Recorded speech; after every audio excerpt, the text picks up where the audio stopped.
The views and opinions expressed on the Veterans in Politics show and podcast are those of the guests and hosts and do not necessarily reflect those of Vegas All Net Radio, its affiliates, or its parent company.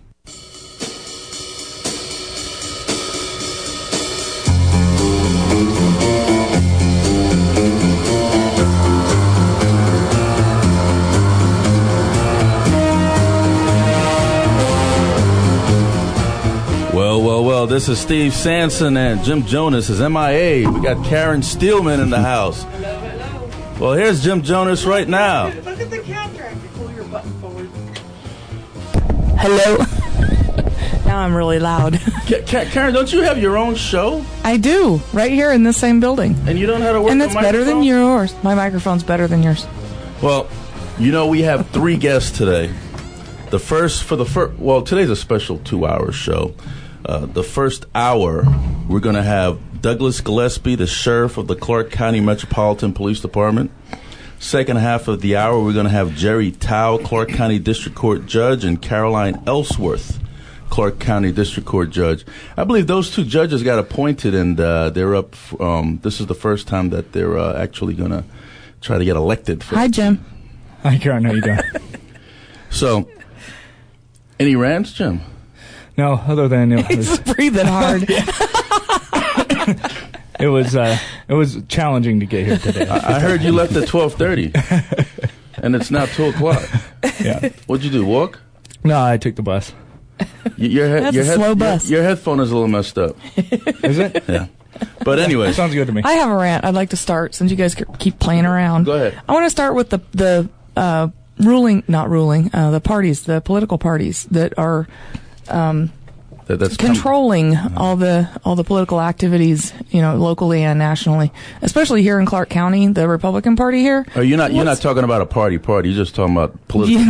No. Okay. Yeah. Not a rave or anything. No, okay. The political parties.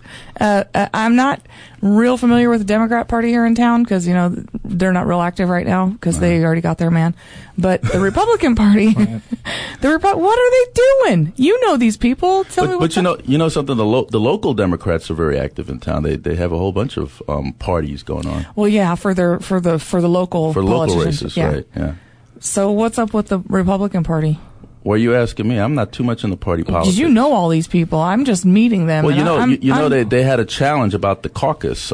Exactly, that's what I'm talking about. The absentee ballots. There's a lot of rumors going around, and somebody saying this is what was said and this wasn't said. And let me finish. These special guest hosts, I swear to God. Apparently the military absentee ballots are not getting out to the military again. Family. That's not new. Yeah. So they have a problem with that. I don't know when they're going to actually fix that issue. But something, we're going to have Ross Miller, Nevada State Secretary of State, on the air, I believe, next week, huh, Jim? Yep. Yeah. So Karen, you should call in or come in. I plan on being here for that one. So we could ask him about that. But I just want to plug a couple things. We got the Veterans in Politics Valentine's Day Ball and Gala. That's on February 11th at the Plaza. And then we have on Saturday, February 25th at the Leatherneck Club. We're going to have the judicial endorsement panel and interview those judges. I forget how many is running, but I know there's about 3, 5, 6, about 7 incumbents that are actual judges right now are being challenged. So that's going to be interesting when we go through that panel of judges and find out who we will support. You guys are all quiet. Are you going to be there this time, Jim? Are you going to be anything this time, Jim? Depends on when it is. My schedule is completely changed at work, so I won't know. Yeah. I won't know what my schedule is at work for a couple weeks. Whatever. You know what? Let's take a commercial break. One commercial break, and then we're going to come right back to Douglas Gillespie, Sheriff of the Clark County Metropolitan Police Department. Yay.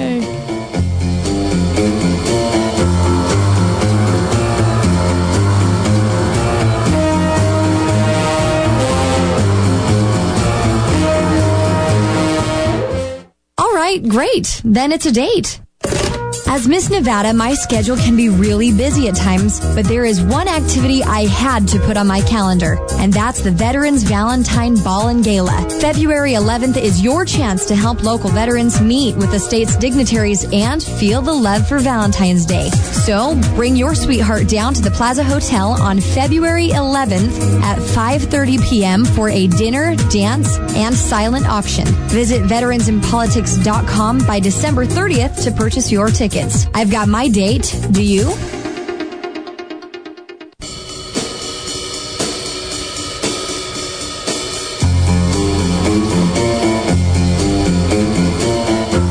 Well, this is Steve Sanson with Jim Jonas, Karen Steelmon with Veterans in Politics. We got live in studio Sheriff Doug Gillespie of the Clark County Metropolitan Police Department. How you doing today, Sheriff? I'm doing great, Steve. Thanks for having me. And I see you have the under-sheriff with you, Jim Dixon, sitting over there in the corner. Sheriff, could you give us a bio about yourself? Bio? Yeah, just a brief synopsis.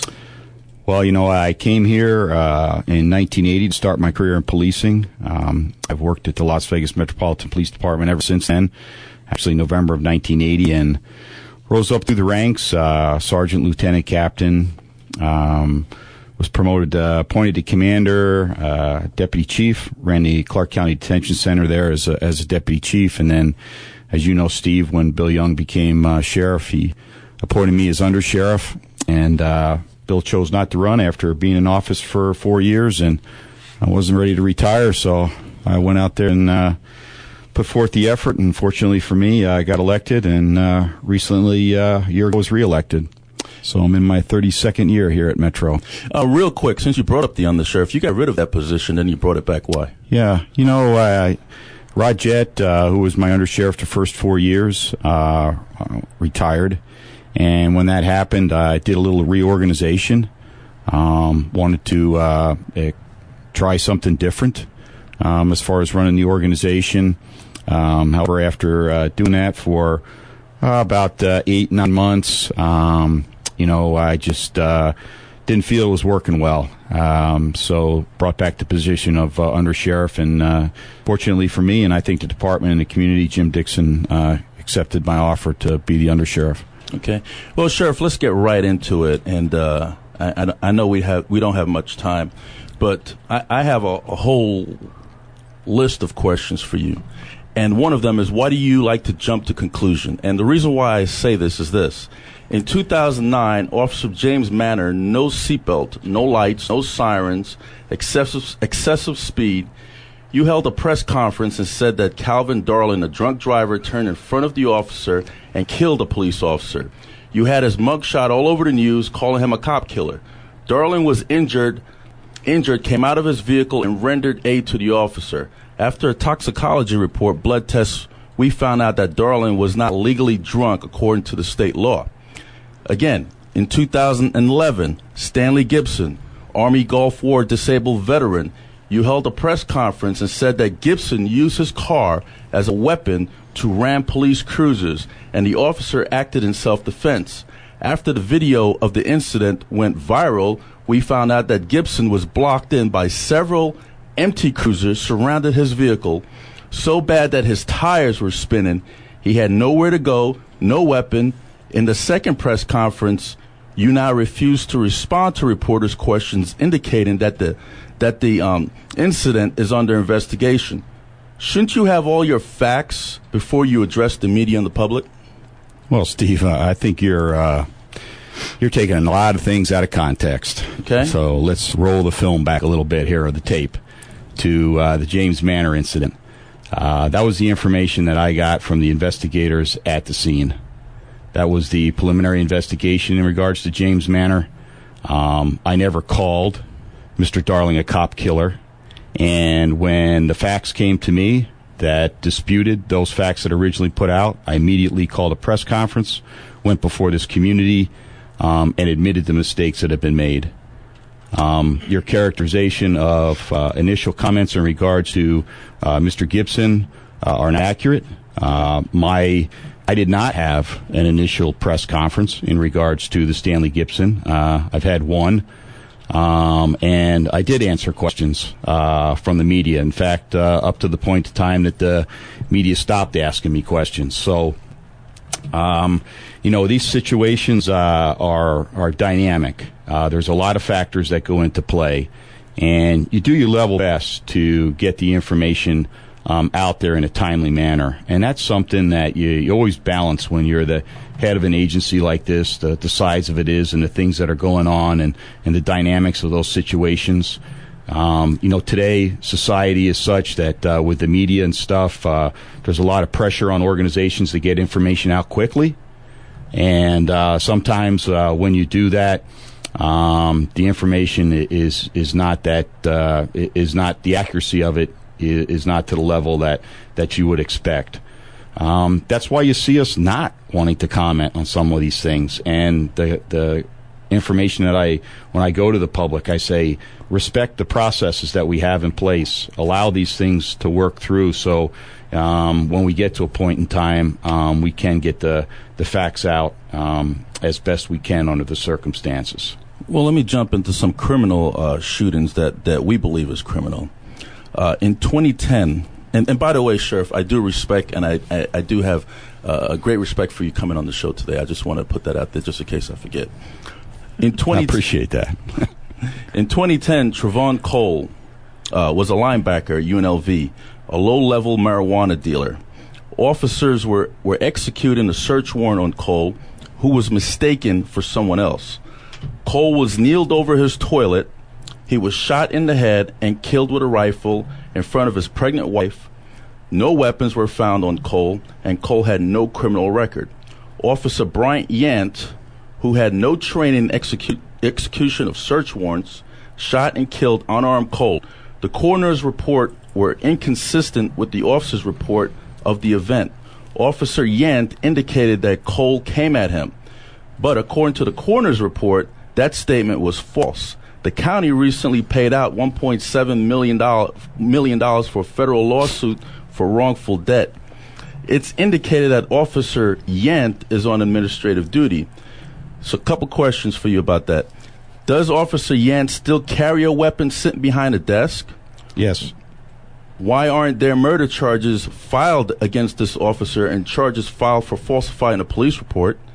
Because the coroner's inquest, which was the process and still is the process to determine criminal intent, came back 7-0 in favor of Officer Yant.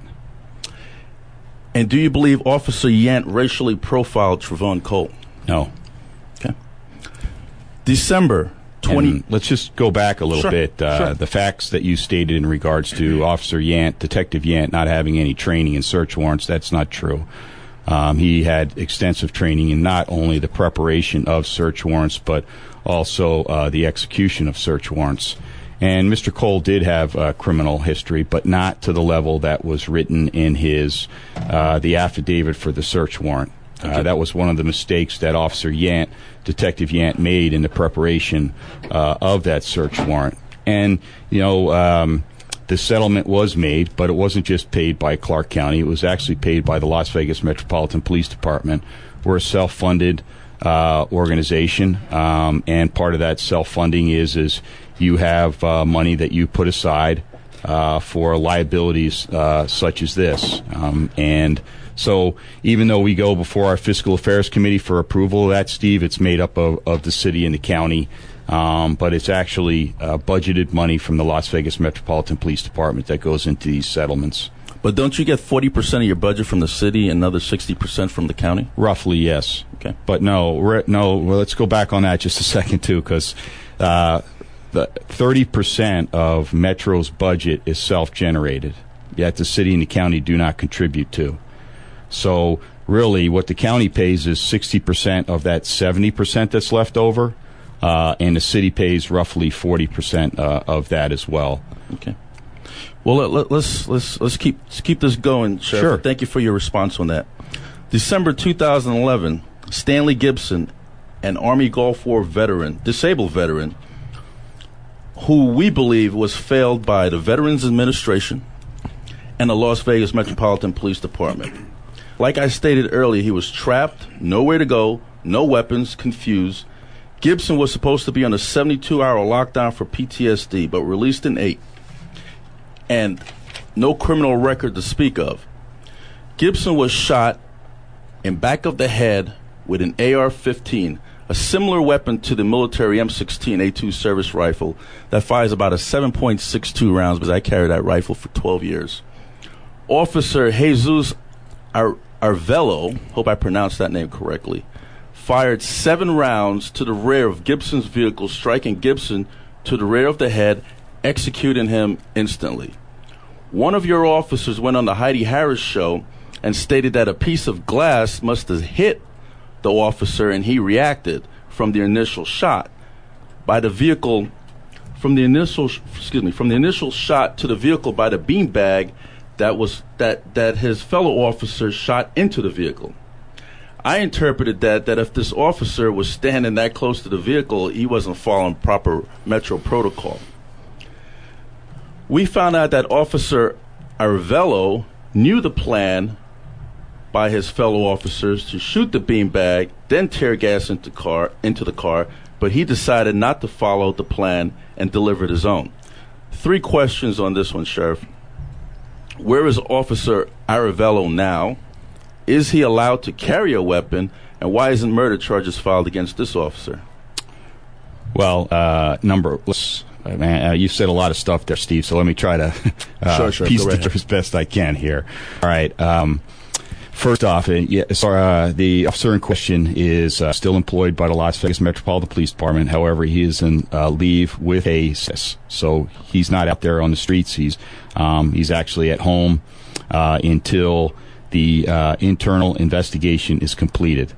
Now, many of the facts that you're speaking of are in dispute, and that's why these investigations take place, all these interviews are done, and the pieces of the puzzle are put together to determine what truly has occurred. When that happens, there'll be an internal review of that particular case, as well as a coroner's inquest in regards to that particular case. And at that time, as far as your criminal question, whether criminal charges would be filed, determination would be made at that time. Now, in regards to the Heidi Harris show, I'm not aware of someone from my organization currently employed there participating in her show. I know she has had a number of retired members of my organization on her show talking about this incident, but please understand they don't have the knowledge of what exactly occurred out there or what's been investigated. So which we see happen in these cases from time to time is, people speak as if they are knowledgeable when, in fact, they aren't, and misrepresentation gets out. I mean, actually, the Review Journal had some inaccurate reporting done in this particular case. I went and met with the publisher, Mr. Brown, and he corrected those mistakes that have been made. I go back to sort of what I was talking about with James Manor and getting the information out and stuff, as well as the Stanley Gibson press conferences. It's as frustrating as it is at times. We have to allow these processes to work. I admitted early on back in the Brian Yant, Trevon Cole situation that we had made mistakes. And I admitted to those. We could have done a much better job in the preparation of that search warrant as well as the execution of that search warrant. I'm not here telling you that we couldn't have done a better job out there with Mr. Gibson either. That's a tragedy. There was a lot of events, as you talked about, that led up to him being there. And I think this is a case in point where many of us involved in dealing with people that have mental issues, that there's more things that we can do for them so as to prevent situations like this from occurring. And Sheriff, I did contact you about PTSD training within the Clark County Metropolitan Police Department, and my understanding that the only ones that are trained in PTSD are the Crisis Awareness Unit. And then I also understand that training in PTSD by your officers is a voluntary thing. It's not mandatory. Now, with that said, how could we make it mandatory? Well, the critical intervention training, the CIT program that you're talking about, this is a program modeled after a program in Memphis. We brought it to our organization a number of years ago. I think, if my memory serves me right, we have about 1,200 police officers that are trained in CIT, a number of people within our jail. We're actually running a modified type program, Steve, in our field training program now. When young officers graduate the academy and then they're in field training, we put them through a portion of this CIT training. Early on when CIT was brought into, the belief was by the people training CIT back then that it wasn't something that you would just train every police officer in. They really felt that you needed a special skill set to be effective as a CIT officer. But as we've seen the skills that they learn in this training, we felt that we would break away from that mold as a department, and we would start training our people in it, because the interactions that you have with the health providers and a number of things that you're involved in that training, we just saw as being very beneficial to our force as a whole. And and you don't stop there. I believe even today, or it probably was yesterday, because USA Today doesn't have a paper that comes out on the weekend, if I remember. But they just had an article where actually the Department of Justice is in the process of putting out some training to organizations in regards to post-traumatic stress syndrome. And actually, as a sheriff's department, we actually participated in a program that was sponsored by Target roughly a year ago. And what do you do with the returning vets, not only to your community but to your organization as well? From your interactions with our department, we have a number of our employees that are active military. You got one sitting right there. Well, he hasn't been active for a while, but they go over, they perform their duties, and then they come back, and we have to make sure that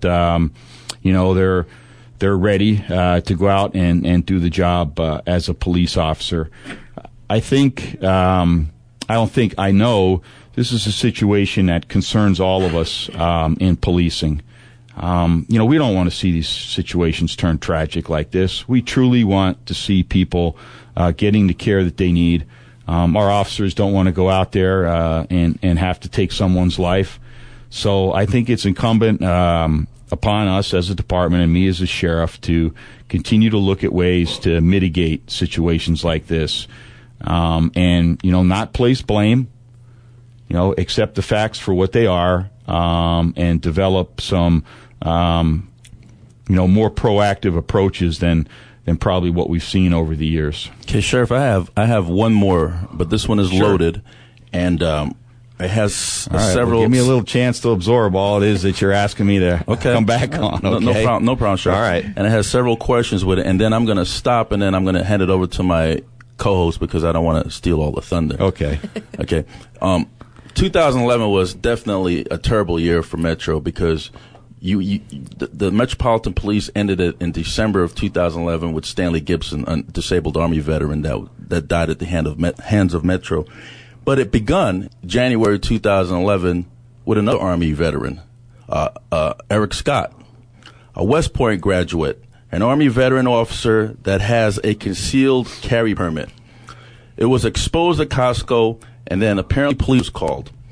Scott turned to find 3 officers facing him, and they yelled several commands. Well, before they yelled several commands, let me back up a little bit. Guns drawn, and all 3 shouted different commands. Get on the ground. Drop your weapon. Keep your hands up. Eric held his hands up, spoke calmly, told the officers he did have a concealed carry firearm. Where are you getting these facts? Let me finish, Sheriff. Then you can rebut. I'll let you rebut. Okay. He did carry. Sheriff, you interrupted me. Concealed firearm for a legal CCW, and was a former Army officer. Scott's girlfriend was screaming about Scott being a West Point grad, former Army officer. Scott leaned to his left, hands still up, to expose his pistol. And Steve, let me finish. Let me finish, Sheriff. And repeated, I'm disarming. I'm disarming. Witnesses say he started to lower his hands. He started to lower his right hand, palmed out, perhaps intending to remove holster and gun together, but never got the hand below his shoulder. When one of the officer believed to be William Mosher, hope I pronounced that name correctly, a veteran. What brand? I believe the Army. Okay. He committed the fatal shooting. Mendiola was a veteran of the Navy as well. Okay. He committed another fatal shooting in 2006. Shot Scott in the chest with a .45 caliber semi-automatic weapon. Scott dropped to his knees, clearly in shock. His face a picture of disbelief. Scott was shot a second time and collapsed. The three officers unloaded again, firing a total of 7 hollow point rounds. And if anybody that doesn't know what a hollow point round is, a hollow point round explodes inside the body on impact. At least 4, possible 5 rounds hit Scott in the back after he was on the ground dying. Scott's weapon lying on the ground in its holster. Okay.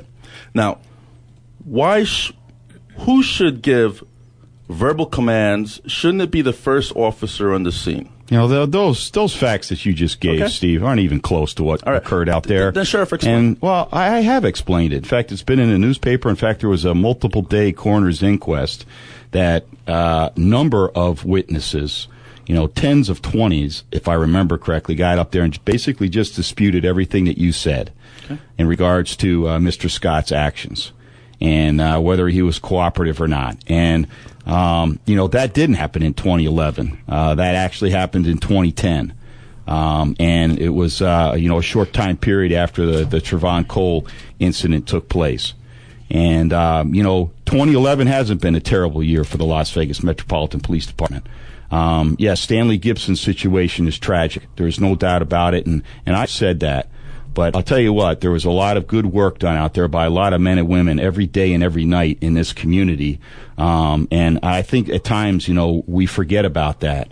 But the Eric Scott case is a situation where it was made very, very clear out there that this young man, who was a West Point graduate, was under the influence of narcotics. And that's not disputable. We just didn't happen upon Mr. Scott. We were called to the Costco. Now, people can criticize officers' decisions whether to shoot or not to shoot. That comes with the territory. But I think, again, a jury, an inquest jury, after listening to days of testimony, all the evidence come forward and stuff, came back 7-0 in favor of the officers not to file criminal charges.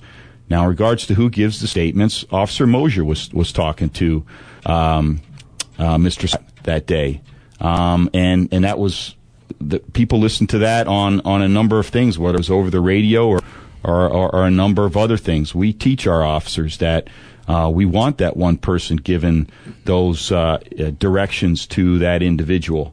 That's part of the training that we have, because we've seen in like situations in policing where you do get confusion because you have multiple people giving directions. So you want that one person giving that direction.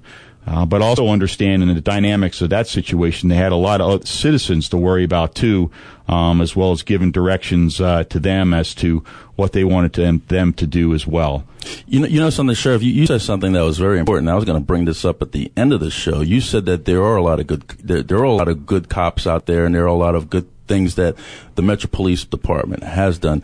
And in the Veterans in Politics, we do have a lot of officers that are members in North Las Vegas, Henderson, Boulder, and in your department as well. And what I want to say is this. We know that there are good police officers out there that are oath keepers, that knows the rules of engagement, that protects and serve. But there are others that have their own rules of engagement, which I believe in my military training is called search and destroy. Their behaviors make the good cops look bad.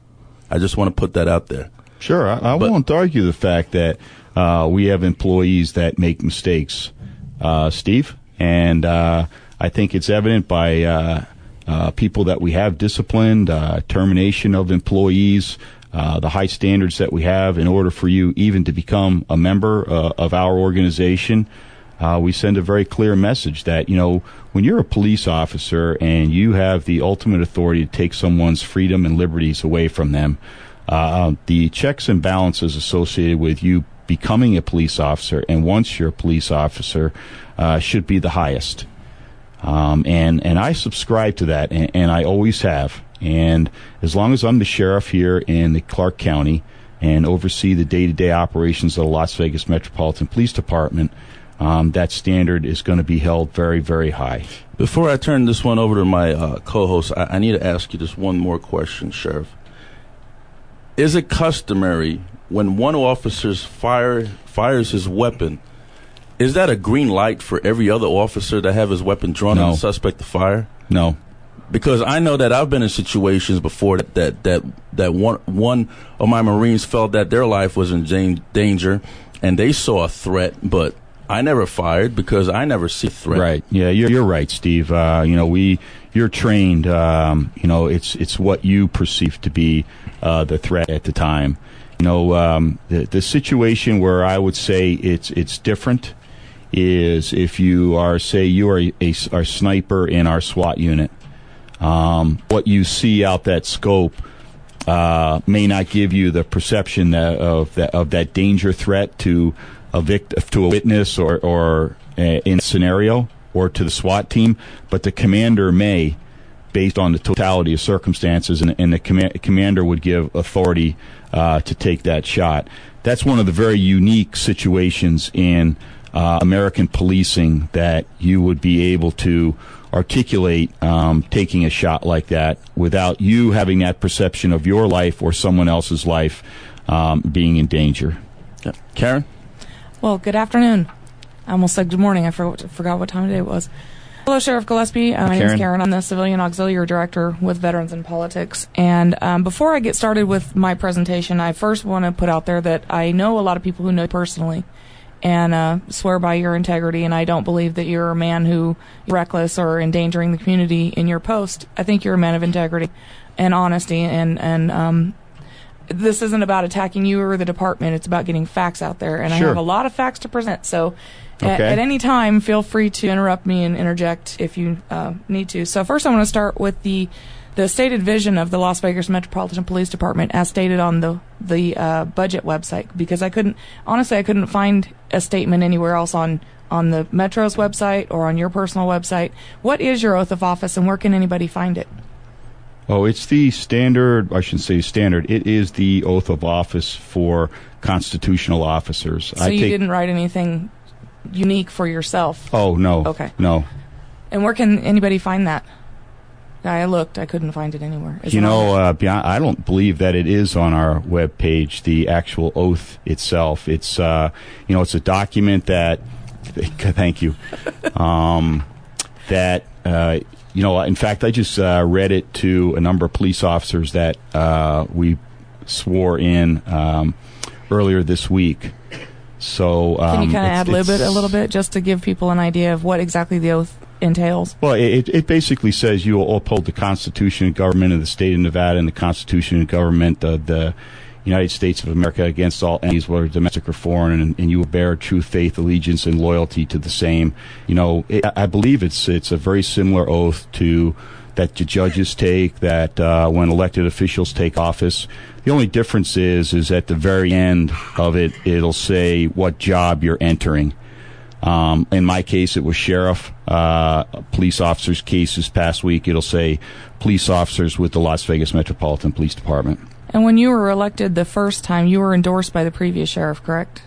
And yes. That was Keller? No, Bill Young. Young, okay. But I was also endorsed by Sheriff Keller. Okay. Yeah. I thought so. I was looking for that information, and my memory wasn't jibing with what I was finding on the net. So, okay. So the stated values of the police department are integrity, courage, accountability, respect for people, and excellence. And the mission is, as stated on the website of the Las Vegas Metropolitan Police Department, is to protect the community through prevention, partnership, and professional service. The goals are prevent reduce, disrupt crime and terrorism, recruit, train, and develop your people, initiate open and timely communication, develop, implement solutions to improve traffic safety, and effectively use innovation and technology. So my first subject I want to bring up is partnership with the community, because the Sheriff's Department is in a unique position in our government in that you are the first point of contact for citizens, you the officers in the department, and you also carry with your badge people's lives in your hand, literally. You're judge, jury, and executioner on the spot. And I know the job is a thankless job, and I know you're never going to please everybody, and somebody's always going to complain, and you're always going to have to defend decisions that you've made. But my goal here is, like I said, to present facts and get information on those facts. So with that in mind, let's address your partnership statement that you made on your website. I know personally many of the groups here in Las Vegas who are active politically who have invited you to partner with them on several different issues, myself included, with the Constitutional Sheriff's Convention that's coming day of next week. And as far as I know, you've declined all my invitations and most of the people that I know. So can you tell me what exactly it is that the department is doing to partner with the community and to reach out and establish communication? Well, we could talk about that, Karen, for probably a couple hours, to be quite honest with you. Well, we got about 20 minutes.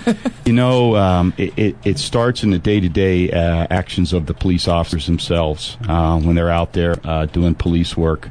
We want to afford them the opportunity to not just go call to call, to be able to have time to drive through neighborhoods, stop in stores, participate in community events when they're occurring, whether they're certain things at schools or on weekends like today, some things in the community. So, people can put a name with a face, an aspect in regards to the police officers. Our K-9 program, our mounted unit program, they're out at these activities as well. It encourages interaction between the community and us. So, you see those types of things that occur day to day.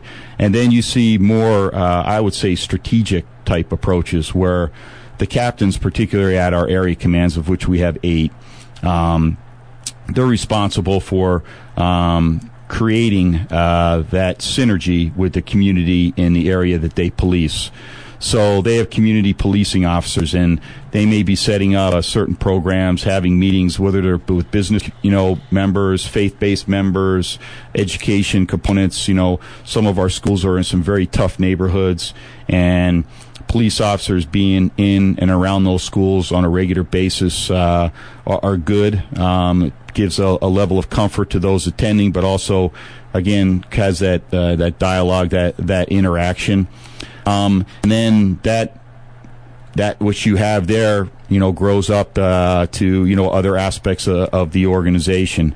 When I came into policing, police departments were pretty much based on how quickly they responded to a call.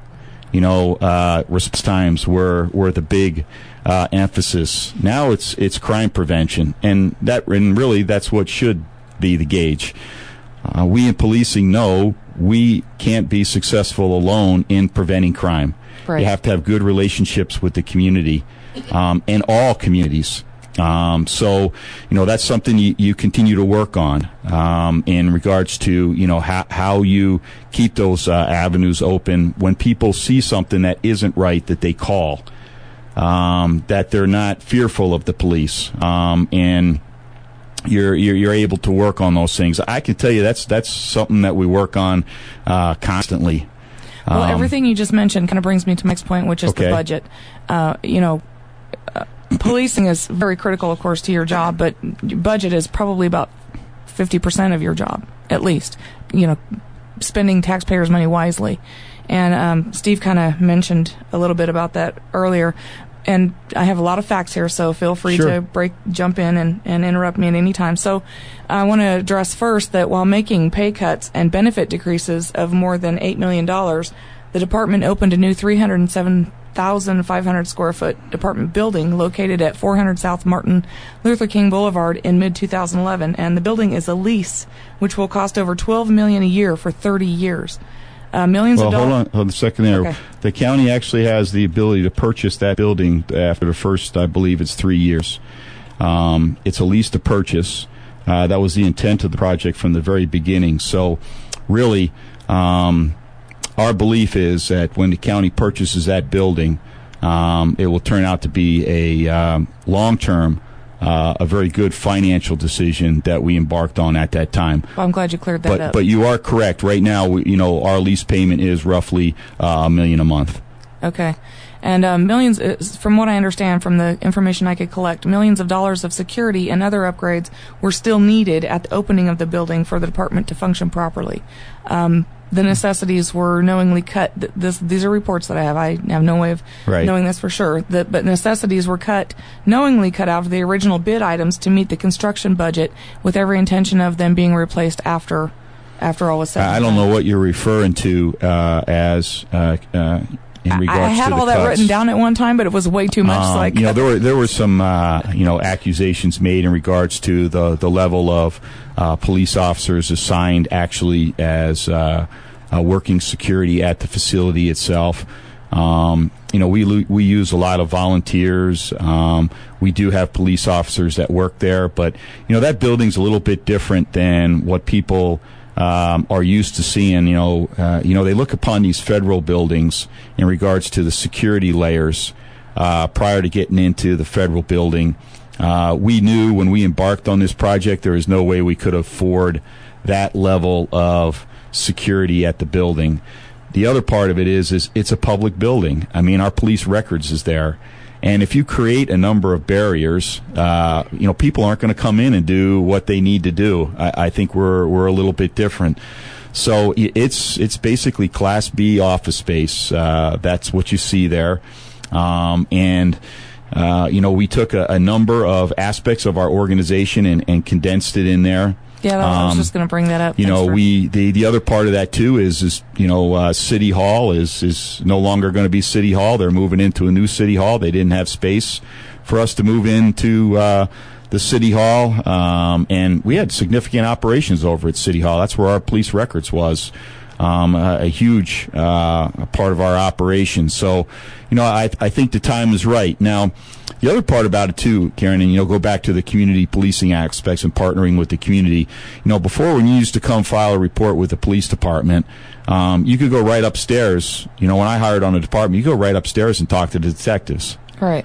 But we grew, and no longer could we occupy that small space. So our detective bureau moved. So if you came in and you filed a fraud report or embezzlement, and then now you need to talk to a detective. Well, now you got to drive over to another building to talk to a detective. Yeah, I do remember that now that you mention it. Where now it's the same complex. And one of the things that the feedback I've gotten from the community so far about the Metroplex and them coming to it is the parking. The fact that there is plenty of ample free parking right there that people can park their cars and go in and engage with us. And but see, that was a part of when we embarked on this project was very challenging for us because people, we really felt the best place for it would be down in the Justice Corridor, but we couldn't get ample parking. You just couldn't make it work with parking structures and a variety of other things. So that's why we went a little further away and have more of a, the tallest building is 5 stories, where if we did it downtown, it would have been much taller than that and a much higher expense. I think we've done a lot of things right, but in my opinion, we need to purchase that building when the first opportunity presents itself. And it'll be on market value at that time. There wasn't a prior, cost, associated with the purchase either.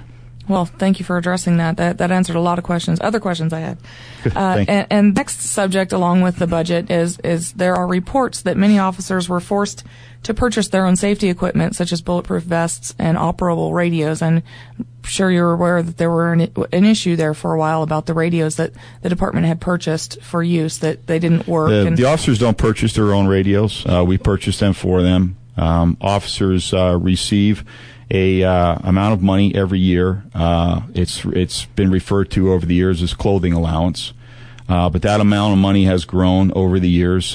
They've taken some reductions to that during the tough economic times, but that money grew over the years for the purchase of body armor, for the purchase of weapons. Is it adequate armor? Because there were also reports that they had. I believe it is. I got mine on right now that I purchased, so I think it's pretty good amount of money. Now you don't buy a vest every year. But these uniforms that we have, we require them to be dry cleaned. I mean, we provide the officers with the uniform, but they're required to dry clean. And then when you're in the Detective Bureau or a number of other things, we expect you to look professional there as well. So I think the public does too. Yeah, exactly. Absolutely. And so that's why we provide that money there. But radios have never at Metro been purchased by the officers. When was the chief of staff position added to the sheriff's office? It was added when I eliminated the undersheriff's position. And what year was that? That would have been 2010, but I eliminated that position when I brought back the undersheriff. So basically, it's the same position, just with a different name? No, it's a different position. Actually, the undersheriff oversees day-to-day operations of the organization. That's really their focus in that position. The chief of staff, when I brought that up to my office, was more administrative in nature. And my thought was that would relieve me to be able to oversee more of the day-to-day operational type stuff, take on some of the roles and responsibilities that the undersheriff had performed. But as I said to Steve earlier, as I went through the months on that, it wasn't working out the way that I'd planned. Best laid plans. Yeah. Well, I think, I think that's something that, I'm proud of as an individual. I've always been able to look at how it is that I've done things, and if I'm not ringing the bell, willing to say, that's not the best way. Let's find another way. And that's why I'm really glad that we're able to sit down and talk about all of this today, because I kind of represent the public and you represent the government, and we're, a face-to-face open discussion is the first step to Agreed. Real resolution. So moving on, 2000. Sorry, go ahead. I got a couple of questions. Okay. Sheriff, first off, again, we all appreciate you coming in, but there's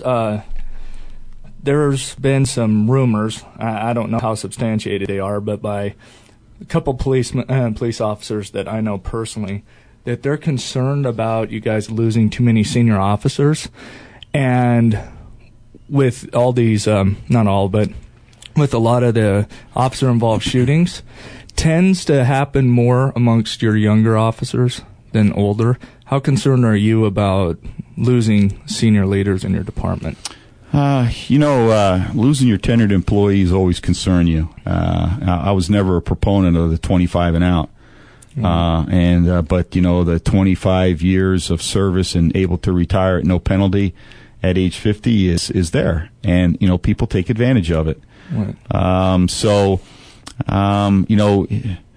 The financial incentives for people to continue and stay and work are not there once they reach that 25 to 27 year plateau.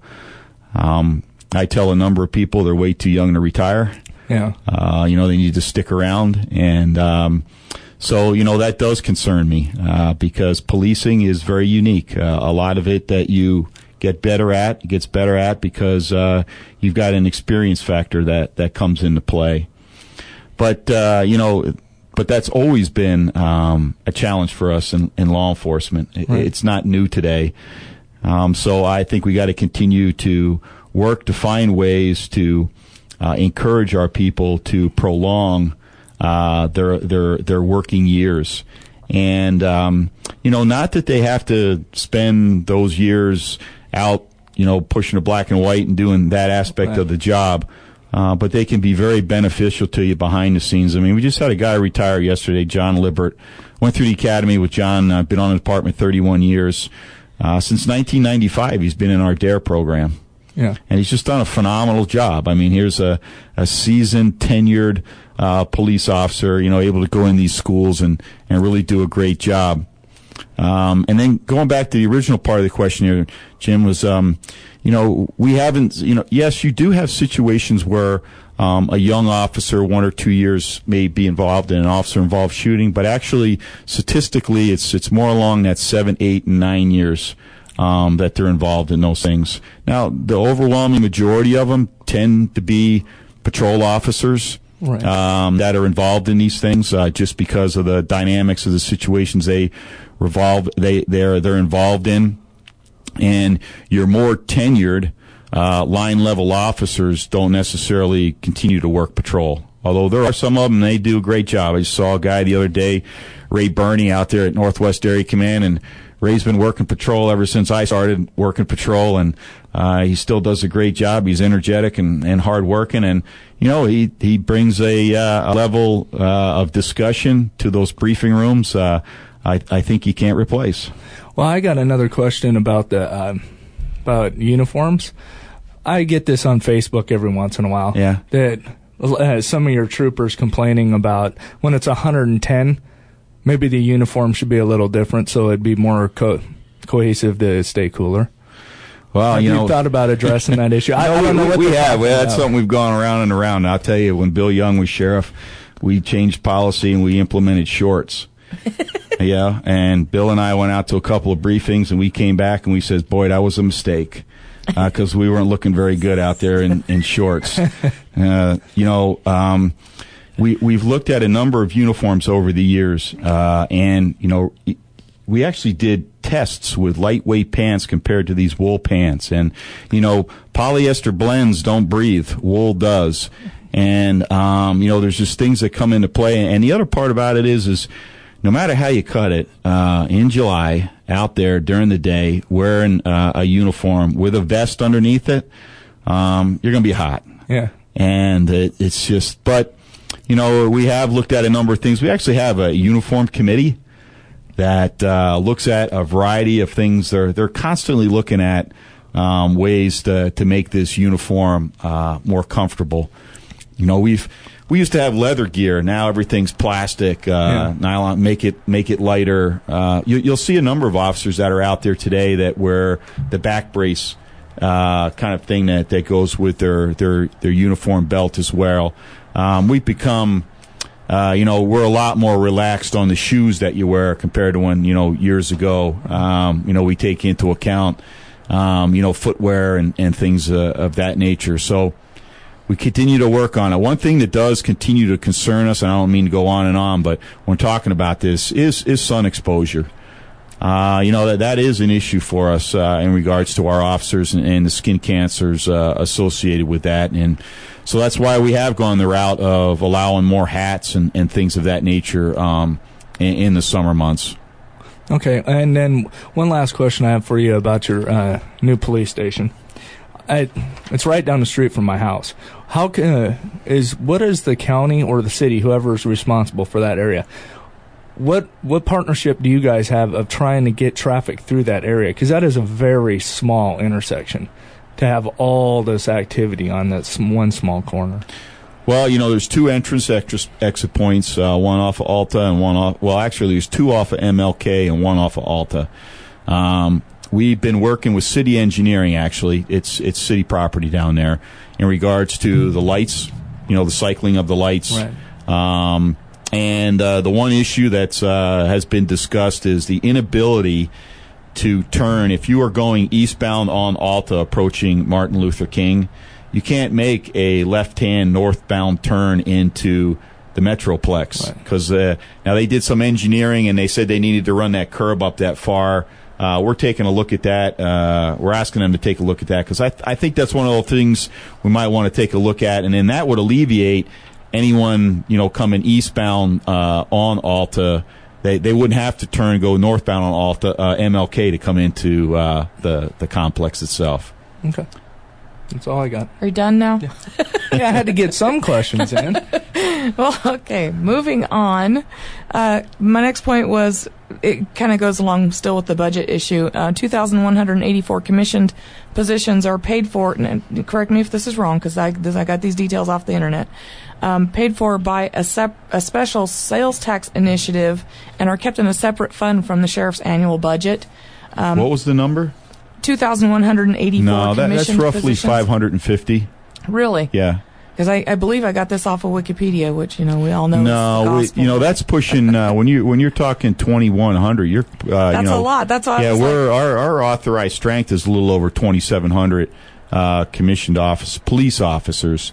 The sales tax officers was a quarter cent. It was actually a half cent that was approved by the voters, of which only the initial quarter has ever been enabled.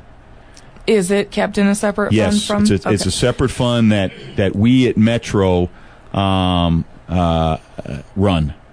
So the money, the tax money comes to us, and then we distribute the money out of there. And that fund is separate of the $501 million that it costs to run the department. Okay, that was my next question, is because the reports that I found said that the funds were included in the annual budget, although they were kept separate. So the request for the funding was also included in the budget of $501 million. So that's not true. No, that's a separate fund, and that's the way it was set up via statute. And actually, it's worked very well for us because we've been able to manage it, and our projections have stayed on point. We manage the money. It's nice when you actually have that bank account there. I mean, you know how much is in it. Your reserves are there. If you remember back about 2 legislative sessions ago, they wanted to take a considerable amount of money out of our fund balance in that sales tax money because they said we were over, we had too much there, and then the economy hit. Thank goodness my chief financial officer, Karen Keller, was doing her job as well as she did.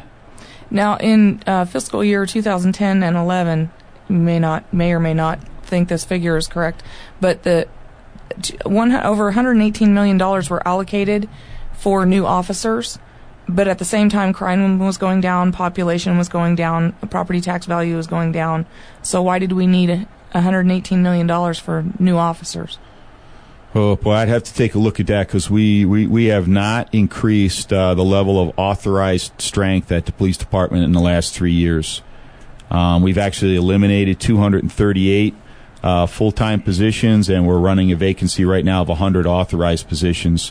So actually we have about 338 less police officers today at Metro than we did roughly 3 years ago.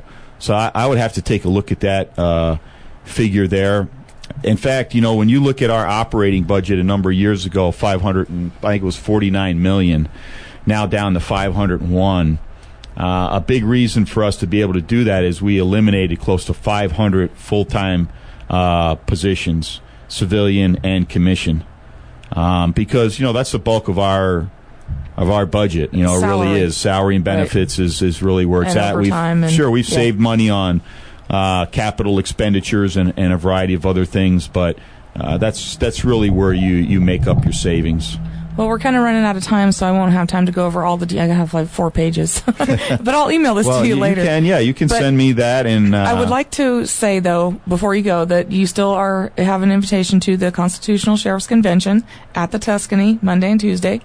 You can get more information about that at countysheriffproject.org. I'd also like to see Metro paying more attention to spending and to the statistics that Steve brought up about the shootings. That really does concern me, and I have a lot of details and statistics about that I would like the department to take a closer look at. And because really, I know you said many times that everybody makes mistakes, but you have an office that doesn't have the luxury of making mistakes when people's lives are at stake. One life lost is too many. Mr. Gibson will never come home again and never have dinner with his family again, and all because of what? Because 29 minutes was too long?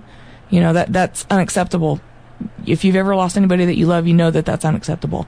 And I could go on and on and on about all the other shootings that I feel were unacceptable. So I'd really like a pledge from the department that you'll take a serious, honest look at training officers not to get in that kind of position and reprimanding them honestly when they do. Because we have also issues with the DA having conflicts of interest with the union that he's now leading or taking a position with, and the coroner's inquest, in my opinion, and from what I gathered, it doesn't present information during a trial the same way a criminal trial would. So not all information gets presented, so a true, honest decision can't be made.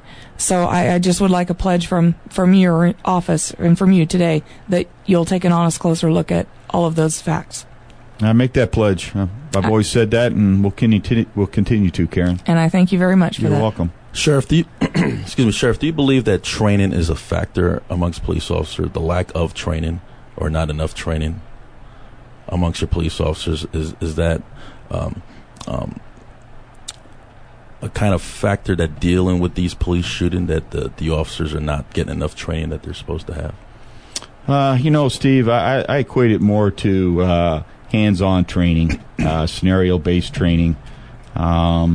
This is an aspect that we have moved to. We have been moving even more towards, and I don't think you can do enough of it.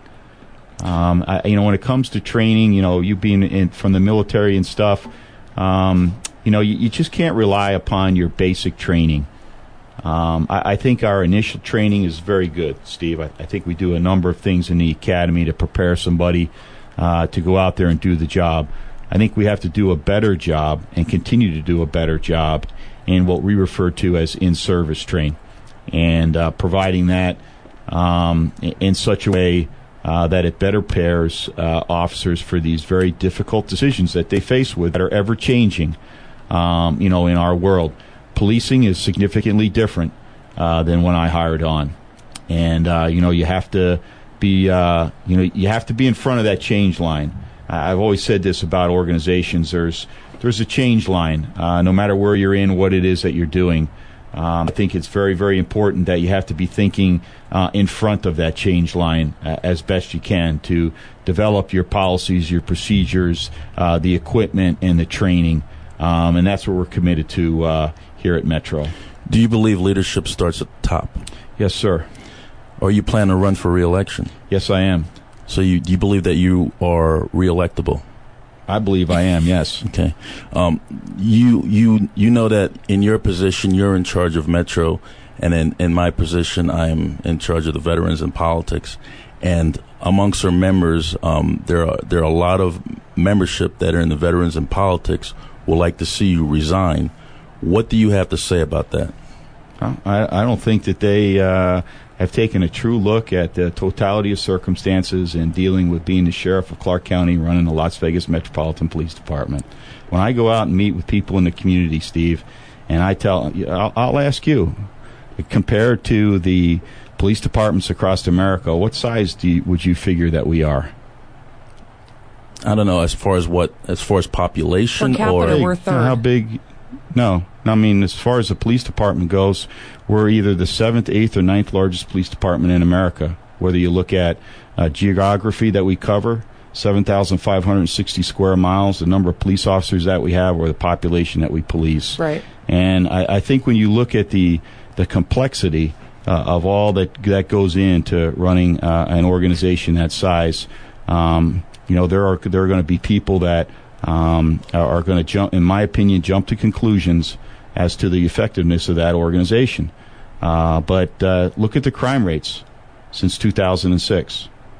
Look at the fatalities on our roadways since 2006, since I became your sheriff. And you're going to see 30, 40, 50, 60% reduction in those areas. Now, I don't say that to pat myself on the back. I say that to pat on the back of the people that are out there doing the job and working very hard. Now, with that being said, are there aspects of my organization that we need to improve? You bet. One homicide is one too many. One officer-involved shooting is one too many. One fatal accident on a roadway is one too many. And as long as I'm leading this organization, I can tell you each and every day that I'm there, I'm going to be challenging them. And I can also tell you this, no matter whether I'm a 2-term or a 3-term sheriff, I'll be showing up at events like this, in uniform on a Saturday, asking questions.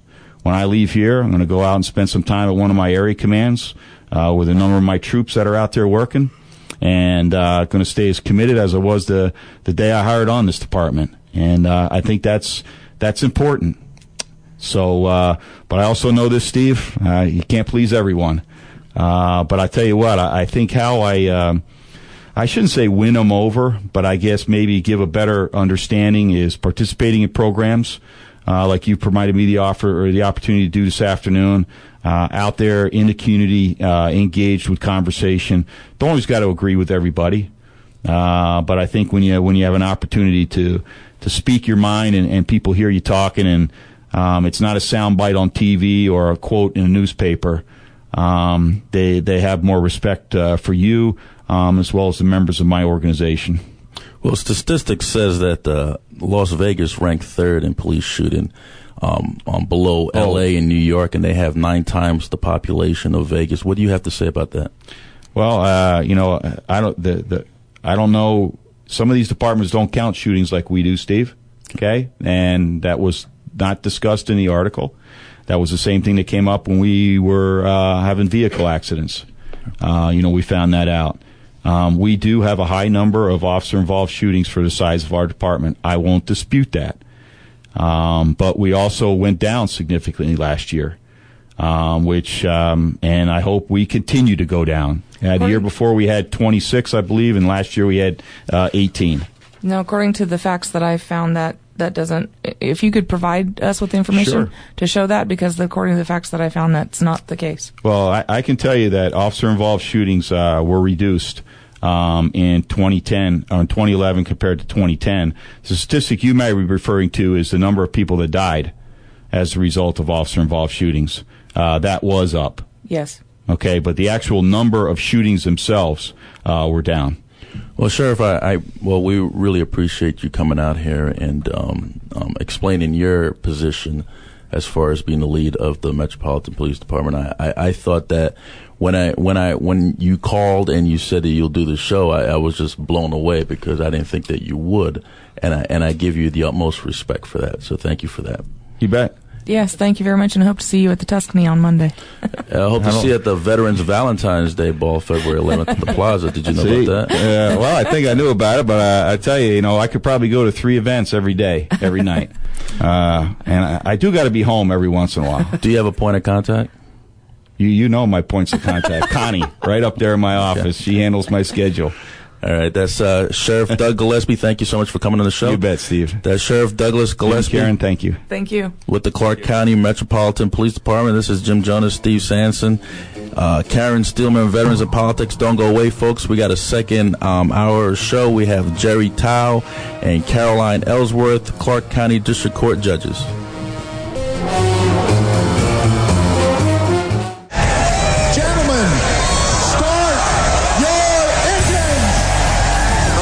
The sound of On Wheels Now, every Tuesday at 6 p.m. If you like cars, the smell of gasoline and rubber, or just love motorsports and auto racing, On Wheels Now is your inside look at local motorsports. So don't miss the action. We'll keep you in the loop with the latest local racing news. We're race car drivers too, so join me, Michael, and Mike, Tuesday at 6 p.m. Find us at onwheelsnow.com. Veterans in Politics takes a proactive approach to provide you, the veteran, with the political voice for which you fought and served. Veterans in Politics is becoming the premier veteran organization of the 21st century, with political candidate interviews, insight, and endorsements. Public speaking engagements in support of American values. Radio shows to keep you updated on the latest in veteran and military support operations. Providing job placement and business support. Go to veteransinpolitics.com today and do your part in defending liberty. I don't know what happened. I don't know if his tongue was paralyzed or if he used someone else's tongue the entire 5 months we were dating, but that was not the same tongue. This is Alexia, Calypso, and Sierra, the curvaceous bounty of Sin City, a no-holds-barred show on VegasAllNetRadio.com about dating, love, life, and sex. Tune in Sundays from 8 p.m. to 10 p.m. Are you brave enough? The Curvaceous Bounty of Sin City. Visit us at sincitybounty.com. While growing up, I've always asked my family, who is my father? I was told the name of a man. When I became older, I looked for this man and found him. He thought that I was his son as well, but after a DNA test, it was discovered that my family was lying to me all my life. I pressured my family to give me the real identity of my father. I then became suspicious and took my grandfather's DNA. After I buried my grandfather, 2 days later I discovered that my grandfather was in fact my biological father. I questioned myself and asked, what is my purpose on this earth? I should have never been conceived. But when I look at my 4 children, I knew that everything happens for a reason. This is Steve Sanson. Find your identity. All right, great. Then it's a date. As Miss Nevada, my schedule can be really busy at times, but there is one activity I had to put on my calendar, and that's the Veterans Valentine Ball and Gala. February 11th is your chance to help local veterans meet with the state's dignitaries and feel the love for Valentine's Day. So bring your sweetheart down to the Plaza Hotel on February 11th at 5:30 p.m. for a dinner, dance, and silent auction. Visit veteransinpolitics.com by December 30th to purchase your tickets. I've got my date. Do you?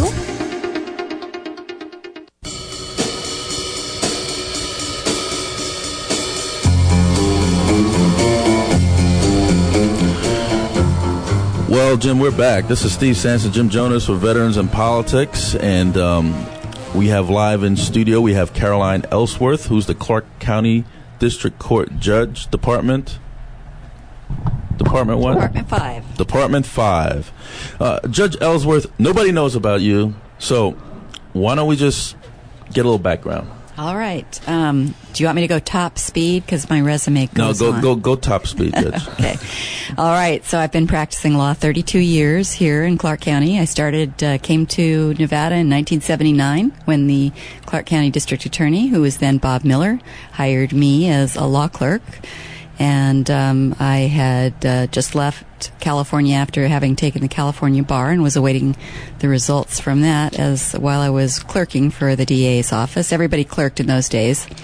And so I clerked for a year, and then I was hired as a deputy district attorney after I took and passed the Nevada bar in 1980. So I'm admitted to 2 bars, California and Nevada. I spent 11 years total in the district attorney's office. I've prosecuted every kind of case there is, murder, capital murder, robbery, rapes, child molestation cases, paper cases, white-collar crime type cases, welfare fraud, drug cases, everything you can imagine. I tried about roughly 100 jury trials as a prosecutor, and after 10 years as a deputy and then chief deputy DA, the last 5 years I headed up the major fraud unit under Rex Bell, and then Steve Wynn hired me in 1990, and I worked for Steve Wynn for what was then Golden Nugget Inc. and later became Mirage Resorts Inc. as his chief litigation counsel for 10 years. And so I did civil work representing all of the various companies of Mirage Resorts, all of the subsidiary companies in litigation matters. Then after that, I left after the merger with MGM and went into private practice. And I was in private practice for 7 years.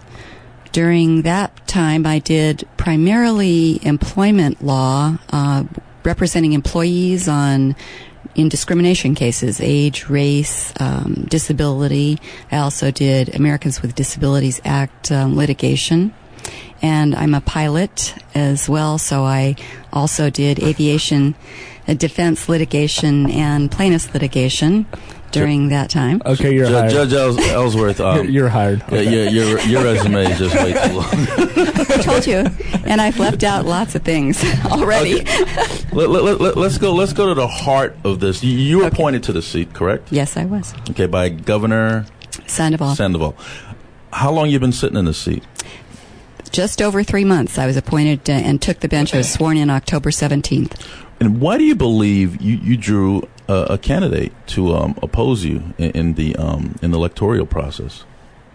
Why do I believe I drew a candidate? Right. I don't know. I just know that the candidate that has filed against me, I prosecuted, or I investigated, I should say, the case against him that was submitted for prosecution to the Attorney General's office, and that occurred very short time ago. And maybe it's just a coincidence. I don't know. Yeah, I always ask people why they believe that they're being challenged anytime that they're the incumbent, because I think that's important, especially the person that's challenging the incumbent, to have a answer to that question, and sometimes that they don't. They just want to run for office. And I always believe if an incumbent is doing a good job, then why challenge that incumbent, especially in a nonpartisan race such as a judge?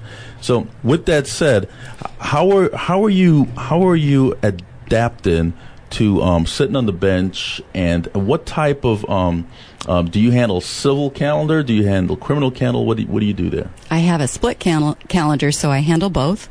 I do criminal cases and civil cases, and my career is ideally suited for that because, of course, I was a prosecutor for many years, and I've done civil work for many years, and so I was able to hit the ground running.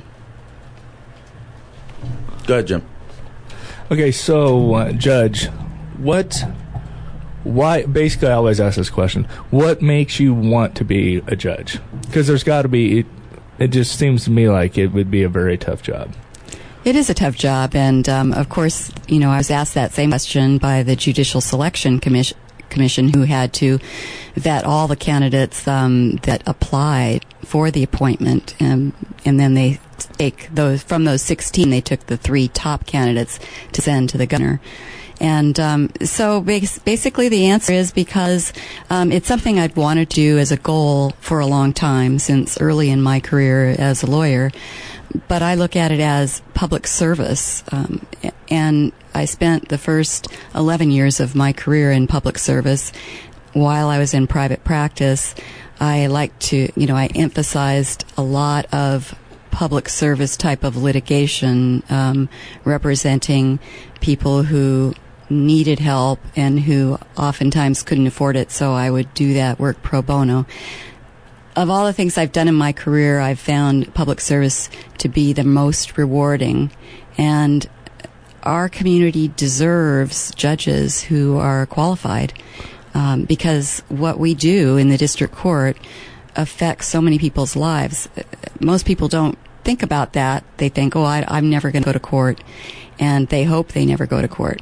But if they do, that, whether it's a civil case or a criminal case, that instance is going to be something that is the most important thing in their life at that time. All right. Steve and I always bring that up. That's why we believe that judges' races are so important, because that judge impacts your life immediately when they make that decision.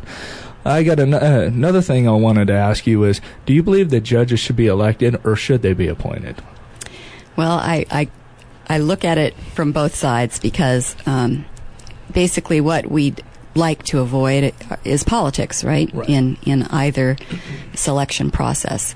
And what I've learned over the years, and of course my major in college was political science, and that is, if you have more than 2 people in a room, you have politics.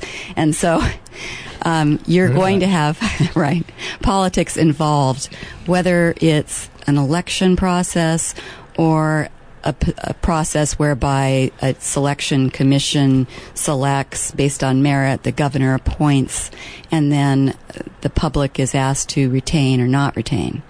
But whenever you have an appointment process, theoretically, politics can creep in. I was selected by a Republican governor.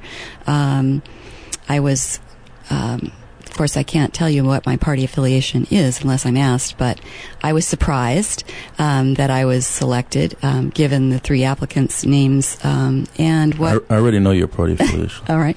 And so basically, what I found, I was very pleasantly surprised because he spent a lot of time in the interview process, 45 minutes with me. He clearly read my application, which was very lengthy. And so I think he was striving to keep politics out of the selection process, and he takes it very seriously. That was one of the things he asked me, actually, in our interview, was what did I think of the Judicial Selection Commission? Did I think that they had done their job and were, serving in the manner that it's intended? And right. So. Okay, the reason why I ask is because it costs a lot of money to run judicial races, but judges make a lot of money. So it seems to me that it's just tough for somebody if they don't have name recognition, or if they're not an incumbent with the name recognition. It's very difficult to run a good county-wide judicial race with limited funds. Yes, it absolutely is. You brought up the Judicial Selection Committee. What do you think about the Review Journal rating of judiciaries, the judges? Do you believe that their rating is accurate, or do you believe that it's far-fetched? Well, I served for 2 years on the Clark County committee that was involved with the judicial rating back. This was back several years ago, and the bar is no longer involved with that process as it once was. The intent originally when the process started was to assist the community with the people who know the judges best, that being lawyers, through this process. But in my experience, chairing that committee, our biggest challenge was always, and it continues to be, getting enough participation. And that has gotten worse over the years in terms of the number of judges has increased. So although we, yes, have more lawyers, those lawyers are less likely to see a judge enough time to give an adequate rating. In other words, their experience with any particular judge is not very much. And so that affects the process. So it's just basically now with the increased amount of judges, they're just not out there with them as enough. So basically, if they were to rate you, that lawyer may have only been in your courtroom once. Possibly, and we don't know, of course, because it is anonymous, so they could never have been in. I wasn't rated, of course, because I hadn't been on the bench long enough. So, I don't know what that process will be when I am eventually rated the next cycle, but I just know that we have never gotten more than 20% participation from the bar. Does that concern you? I mean, people rating you. That's what I was going to say. Do you really care what your rating is?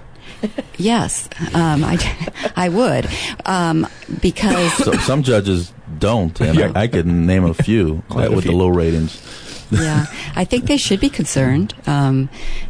Because I ask lawyers, I say, don't wait for the ratings to come along. If you think that I'm doing something wrong, if you think that I am not, because what I expect a judge to be are these things. I expect the judge to be prompt, on time to court every single time. I expect them to have read all of the pleadings and the records and be prepared to rule, to be knowledgeable on the law that they're ruling on, to be courteous and respectful to all the parties. In other words, to do their jobs. Exactly. And so if I'm not doing that, I want somebody to bring that immediately to my attention. Okay, what do you expect from counsel? I expect them also to realize that they're in a court of law, that the rule of law is what makes this country great, and to treat the court, not me personally, but the court, with respect. And I expect them to be prepared and to follow the rules which are set forth so that there's an equal playing field for the parties. The judge's role is to make a safe environment for the parties in an adversarial process to engage in fierce litigation, but on a fair basis. And that's what the judge's role is. That's what I'm there to do. Could you tell the listeners what judge you replaced? I replaced Jackie Glass. Okay. I have a question, if I could interrupt for a moment, please. What are you doing interrupting? Just sit back a minute and let me have it. My name is Karen, and I'm the Civilian Auxiliary Director with Veterans in Politics. And my question is that anything involved in politics is high pressure. You get pressure from all sides, from above, from the community, from the media. And a lot of public officials cave to pressure from one side or another. And I'd like to know what you do to prepare yourself to continue the fair process under pressure for favoritism. Well, I keep that in mind all the time. You're right, because everybody is looking to influence any politician. And judges, we can't do that. So when I took the bench, I did it, I took an oath. And I take that very seriously, just as I did when I was a prosecutor.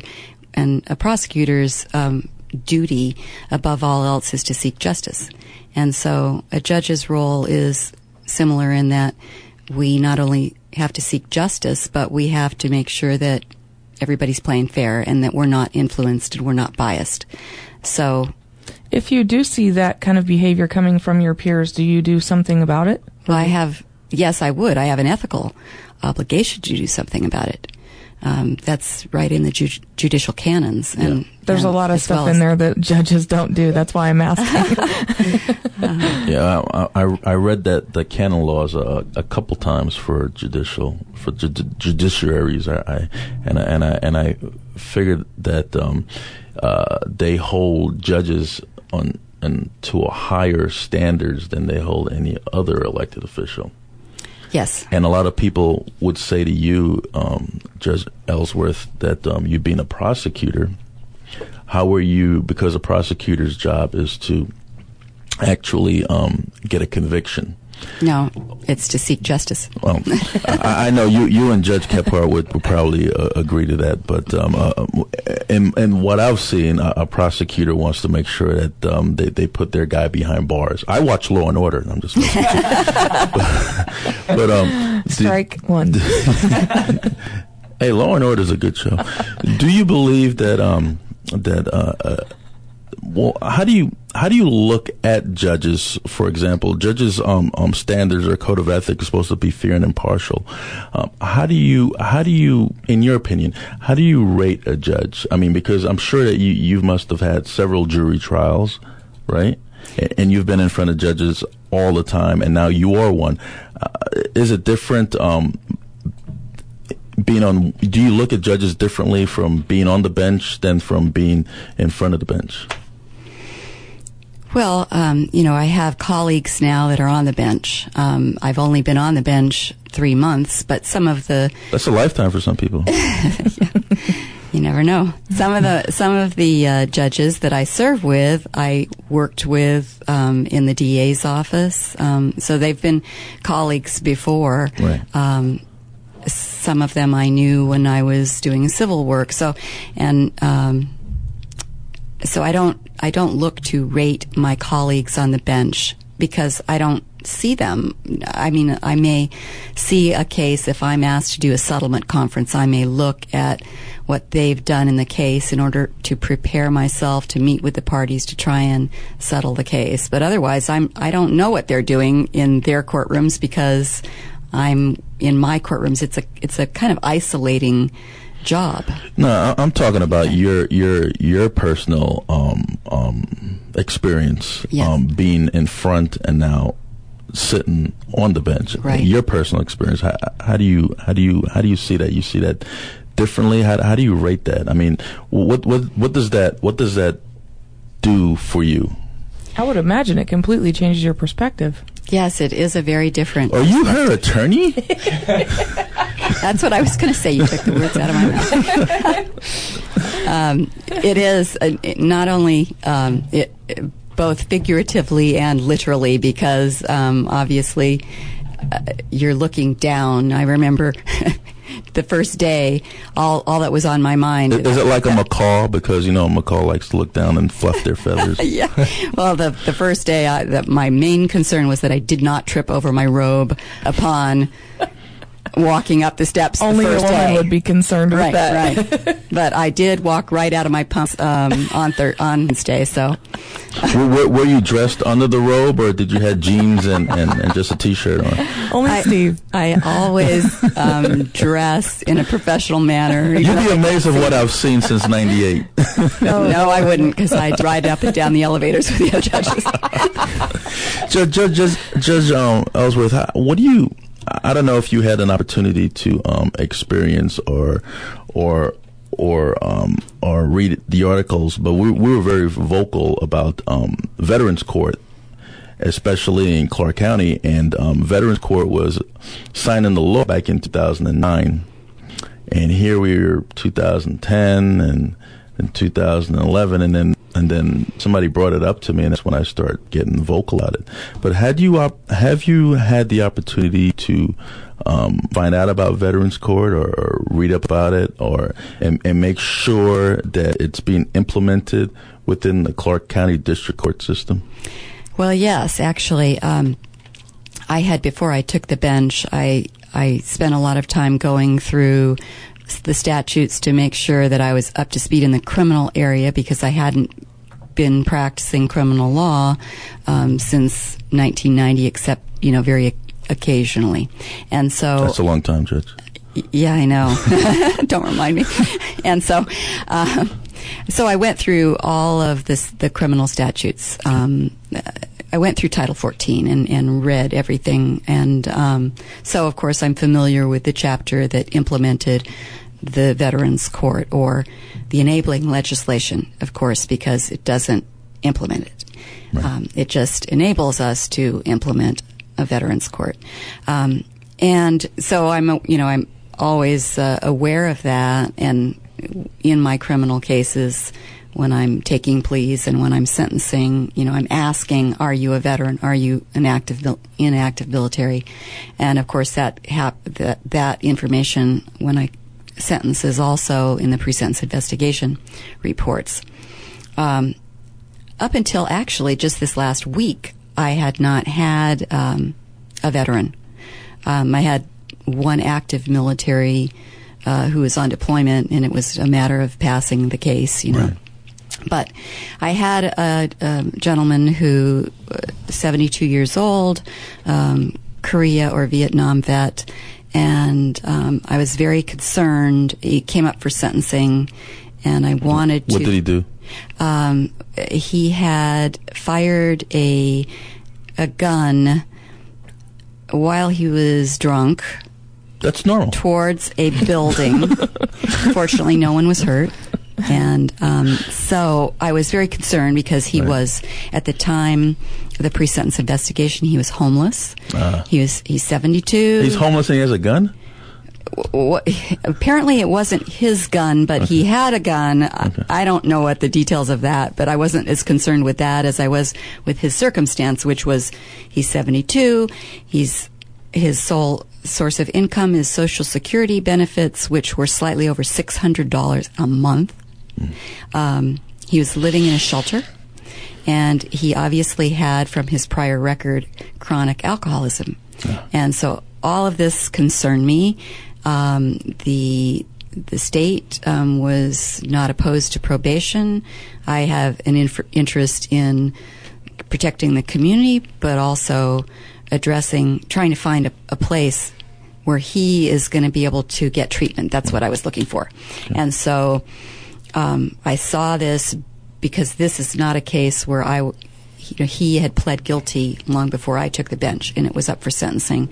So while I was working on that, I saw that was coming up, so I started inquiring. Okay, I'm aware that we have this law, and I thought we had Veterans Court, so I started asking, what's there? Right. And so I got, well, there's a big program in Justice Court I'm like, well, yeah, but I'm in district court, Right. so I need to know what we have You don't here. want to bring it back down a notch. You want to keep it at the same level. Right. I have to. Right. That's my only option. And so all I know is that there's a component, a veterans court within the drug court of our specialty courts. And so I sent it to over there, and in fact, followed up with an email to the judge saying, I have sent this gentleman to you, and these are my concerns. These are his challenges. I believe that this very well could be related to his service, either in Korea or Vietnam. And please tell me more about your program. And so I have not received a reply yet, but I'm sure I will. Well, Judge, we want to get Judge Tao on, so we're going to have to take you off the mic. It was a pleasure to have you on. It's a pleasure to be here. And understand that this is not an endorsement interview. That's going to be on February 25th at the Leatherneck Club. Right. And could you let the listeners know how they could get a hold of you, support your campaign, maybe? Sure. I have a website, carolynellsworth.com, and also they could reach me by phone if they ever wanted to call and ask questions at 497-1398. All right, that's Judge Carolyn Ellsworth, who's a Clark County District Court Judge for Department Number 5. This is Steve Sanson, Jim Jonas, Karen Steelmon with Veterans of Politics. Don't go away, folks. We're going to be talking to Judge Jerry Tao.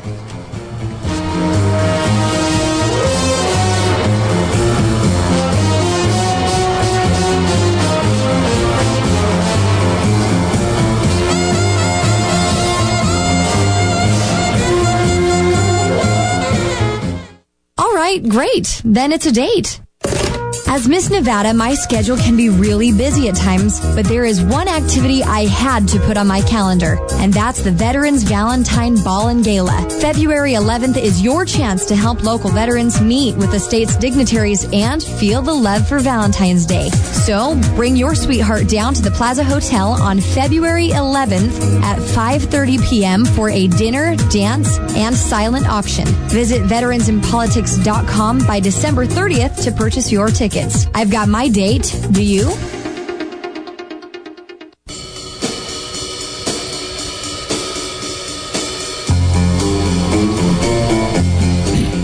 Well, we're back. This is Steve Sanson, Jim Jonas, Karen Steelmon with Veterans in Politics. We have live in studio Jerry Tao, Clark County District Court Judge for Department 20. Judge Tao, how are you doing today, sir? I'm good. Thanks very much for allowing me to be here. It's an honor and a privilege.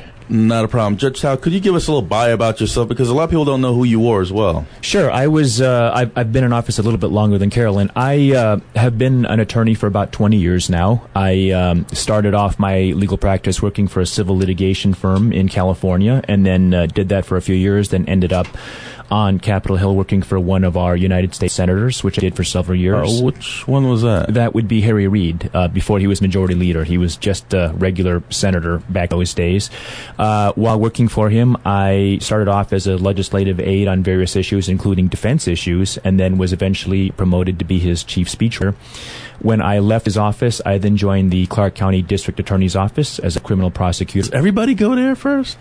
How about the public defender's office? Well, actually, I'm getting there. I did that for a few years. Then I went out on my own, did some more civil practice in my own firm, and was actually hired into the public defender's office as a chief deputy by Phil Cohn. And that's the last position I had before Governor Sandoval appointed me. So I've been on both sides, criminal prosecution and criminal defense, as well as civil. I like Phil. I think he's a stand-up guy. I was with him just last week, a matter of fact. But you've seen the district attorney's process, Judge. How do you feel about that? What's your feeling about the DA process and the way the Board of Clark County commissioners appointed a DA to replace David Rogers? Yeah, it's interesting. Both Carolyn and I were appointed, and when judges are appointed, they have to run for re-election in the next regularly scheduled election, which is this year for both of us. Mm-hmm. I was a little bit surprised myself to know that when the DA steps down, the appointment is actually for the entire rest of the term, which in this case is over 3 years. Mm-hmm. And so it's going to be 3 years before the voters have a say in it. I was a little bit surprised by that. I think it's interesting to see because this was really the first time this has happened, I think, at least in a couple of decades in Nevada. I think the county commission tried to do the right thing by having a commission screen the applicants first and sort of take the politics out of it. And then they were able to consider the 3 people that the commission passed on. I've known Steve Wilson for a long time. He's a criminal defense attorney. I know he was a prosecutor as well back in the day, and he is a very capable attorney. And I think he's very qualified to have the job. But as I said, it's interesting to see the process, especially since this is the first time it's really ever happened in modern times in Clark County. Yeah, they usually want to keep that DA seat for some reason. Matter of fact, I've had David Roger on this program many times, and he always says that he wants to be the district attorney as long as the voters would allow him to be. And it was very surprising to find out that he would step down from that and go to the PPA. Yeah, I was as well. I worked for Dave. I worked for both Stu Bell and Dave Roger when they were the DAs, and I was as surprised as anybody else. He loved being a prosecutor. He was a career prosecutor. I suspect, and this is not from him. I've not asked him. He's not had a conversation with me about his reasons. I suspect it's just a very tough time to have that job. The economy is not doing that well, as we all know, and the county and the state are cutting their budgets. And I suspect that part of it is when he took the job, there were things he wanted to accomplish, and instead what he's been doing in this current budget environment is instead of trying to accomplish anything positive, he's sort of fighting the cuts. And so I suspect it's a different job than he thought it would be, and I wonder if that had something to do with it. Judge, how do you feel about the coroner's inquest? And that's been something that's been in the media for a very long time, and there's always two sides to an argument. And I know judges proceed over the coroner's inquest. I think it's justice of the peace that proceeds over. District court judges don't proceed over coroner's inquest. That's correct. We don't have very much to do with it. Okay, but just tell me or tell us your feeling on how do you feel about the current coroner's inquest, and how do you feel about the one that they voted in for the ombudsman, I believe it is. Yeah, the ombudsman. Yeah. It's interesting. I know it's a very high-profile issue. I think what we need in a coroner's inquest process is that the most important things are that it be fair, that it be open, and that it be transparent. And I think that the current process that we have is an improvement over the old process. Coincidentally, the ombudsman who was appointed is Dave Wall, who actually is the judge who I was appointed to replace. David Wall. David Wall, that's right. I'm familiar with him. Yeah, and I think he is an excellent candidate. Like myself, before taking the bench, he was a prosecutor and also a public defender. So, like me, he has been on both sides, and I think you need somebody like that in the process. I think you couldn't get somebody more qualified than he is. How it's going to shake out will be interesting to see, because it's as you know, it's sort of a brand new process, and there actually is some recent litigation over it and how exactly it's going to be implemented. But I think in terms of the primary goals of having a process that's more transparent, that's more open, where the victims will have more of a say in the process through the ombudsman, those definitely are improvements over the old system.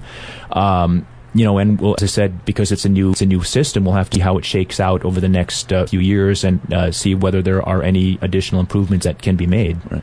So I see that you picked up 2 challengers. So that means you're going to have a primary coming up, correct? Well, actually, the day before yesterday, one of them formally withdrew, so now I'm down to one opponent, so I don't have a primary anymore. Oh, really? Who? Which? Well, I don't like people to say their opponent on air because it'll give them publicity, but there's one of them on there that I know that ran for a judge. I believe it was in the last election cycle. Yeah, he's actually the one that dropped out. Really? Yeah. Interesting. Yeah, I don't know why. You'll have to ask Jim, you him. didn't inform me. I didn't get the memo. You're making me look bad on air. Judge must have turned him on. But Judge Tao, your perception of how do you feel about this veterans court? I'm going to throw the same question at you, because I know that when we talked briefly at Caesar at your event a few days ago. What do you see with this veterans court, and if you see something that's maybe lacking, or are you willing to step up to the plate and make sure that this this Veterans Court is moving forward within the district court system? I think it's incredibly important. I think we need it, and honestly, I think it's. I know it was enacted in 2009, and honestly, I think it was long past due for us to have something like that. We ask so much of our veterans to put their lives on the line, and their bodies on the line, and their psyches on the line. So many veterans go and they serve our country, doing what they do in war, and they come back with some psychological scars.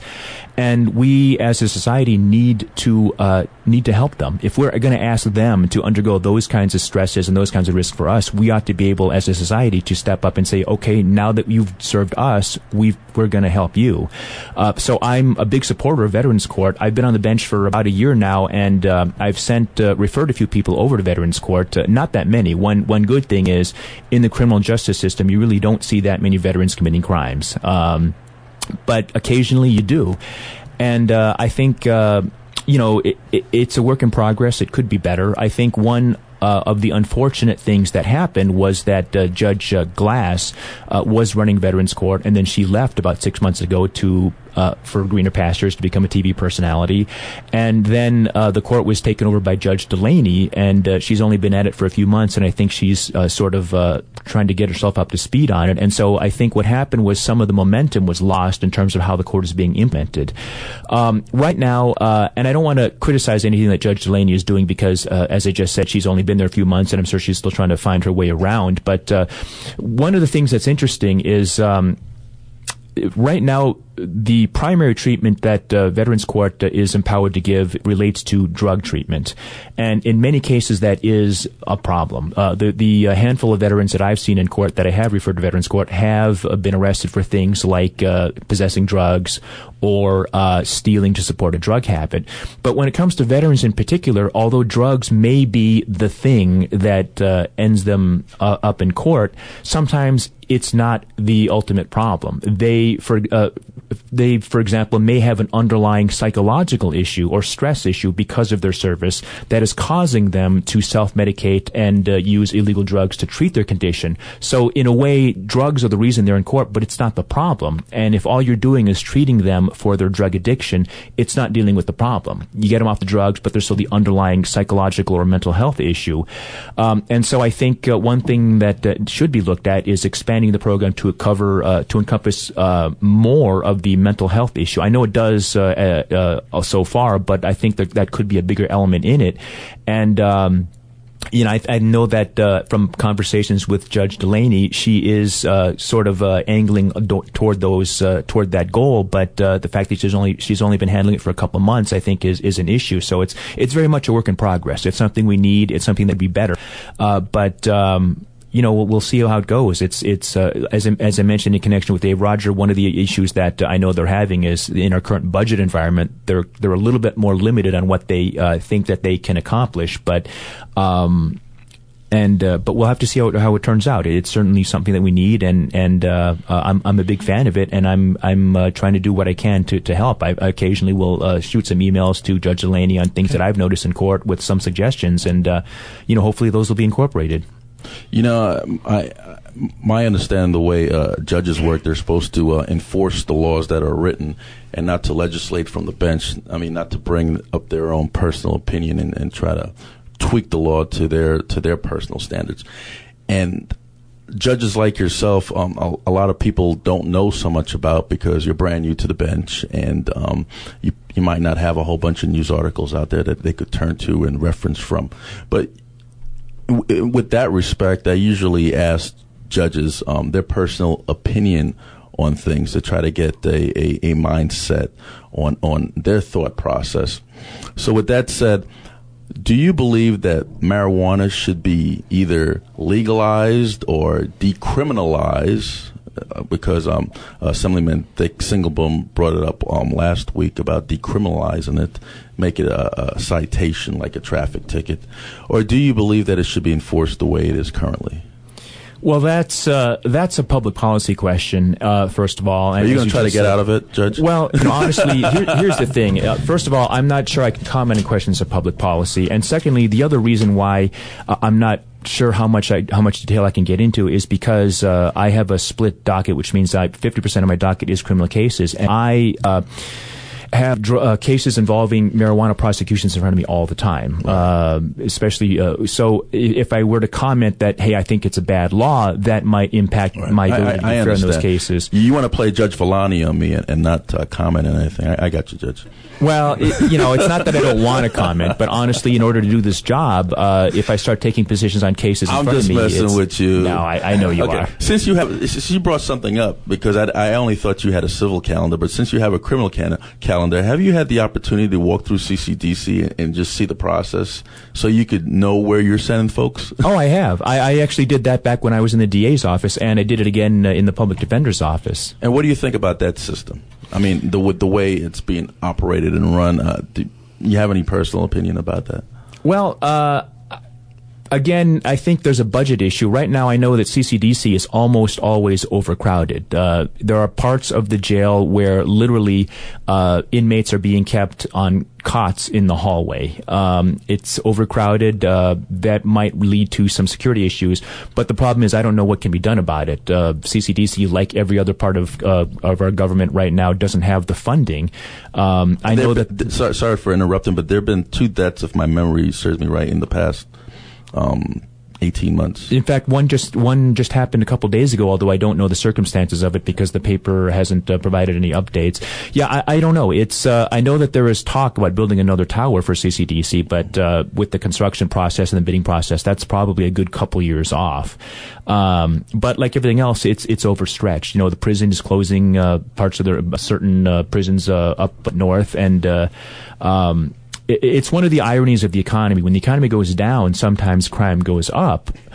So you have more inmates, but on the other hand, the government is forced to cut its budget, so you have fewer facilities and fewer guards, some cases, supervising those inmates. And it's really kind of a catch-22. And the best we can hope for is when the economy rebounds, first of all, that'll be good for everybody, but it'll also be good for the criminal justice system. Are you going to be a tough on crime judge to take Judge Donald Mosley's place, because rumor says he's going to be retiring soon? Yeah, I heard that. I think his last day is supposed to be February 20th. Well, I'm not taking his position. He's a colleague of mine. I don't know that I would call myself a tough on crime judge. I try to view every case on its merits and under its particular circumstances. That's the job. I don't try to sentence every person to the same sentence. That's just not how it works. You have to look at what happened in the case, how serious it was, the impact on the victims, what the defendant's life circumstances are like, what his past criminal history might be like, and do what you think is the right thing to do in every individual case. I don't know that I would label myself either tough on crime or soft on crime or whatever other label people kick around in the press. Okay, so you do take a look at scope. Oh, yeah. When you have defendants in front of you. Yeah, well, what we have is before a criminal defendant is sentenced, we get what's called a pre-sentence investigation report. We call it a PSI, which has all... That means I got to go seal my whole records now just to make sure. Sure, but, it's all in there. Their background, they do a personal interview, they may check their employment history, their school records, all that stuff is in the report, and we have to take it into consideration in constructing whatever sentence we think is appropriate. Could you give us your point of contact so people get a hold of you? Sure, I've got a website. It's www.jerrytao.com, and if anyone wants to call me, I'm going to give them my personal cell phone right now. It's 860-2739. That's the cell phone that's actually in my pocket right now if you have any questions. Wow, that's brave of you, being a district court judge, to handle both civil and criminal calendar, to do that. Sure, no, I think it's important. We have to stay in touch with the community. We judges sometimes live in a little bit of a bubble, and if we're not hearing from people and getting feedback, then I think you end up with some judges who, I'm sure you know what I'm talking about. You see these stories about judges who do things that that make you roll their eyes, and I think part of the reason for that may be because they've lost touch with the communities that they live in. So I think it's important. Well, thank you, Judge Tao. We'll see you February 18th and the 25th. That's Judge Jerry Tao, Clark County District Court Judge, represent Department 20. Jim Jonas, he's going to have some announcements. Okay, so coming up next week, we'll have Ross Miller, Secretary of State, Kate Marshall, Nevada State Treasurer, Judge Debbie Lippis, hope I said that correct, Las Vegas Justice Court, and Cynthia Dustin Cruz, Las Vegas Justice Court. This is Steve Sanson, Jim Jones with Veterans in Politics. Until next week.